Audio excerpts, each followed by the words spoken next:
Aksi nekat si bos telusuri kosan Ade, bujuk staycation. Ade atau Alfi Damayanti, karyawati Cikarang yang menolak ajakan staycation dari atasannya diberikan hadiah untuk perpanjangan kontrak kerja, menjadi terkenal dan menarik perhatian publik dalam beberapa hari terakhir. Ade berani berbicara mengenai kasus pelecehan yang dialaminya yang ternyata dilakukan oleh atasannya sendiri dengan ancaman tak dapat perpanjangan kontrak.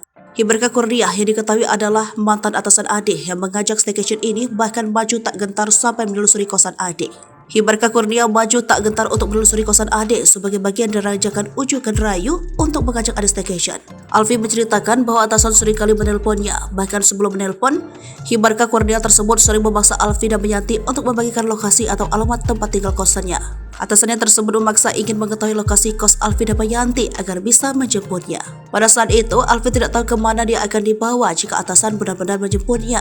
Paksaan atasan untuk mengetahui alamat Alfi tidak hanya terjadi saat berada di tempat kerja, tetapi setelah tiba di kosan, Alfi masih diteror dengan pertanyaan serupa.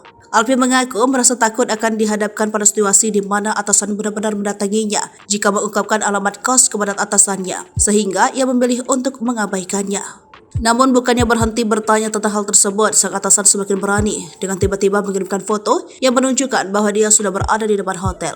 Karena itu, Ade memutuskan untuk tetap diam dan tidak menjawab pertanyaan yang semakin berlebihan dari atasan yang menurutnya sudah melampaui batas. Bahkan tidak hanya melalui pesan dan telepon, pelecehan dari atasan juga pernah terjadi secara fisik seperti mencengkeram tangannya.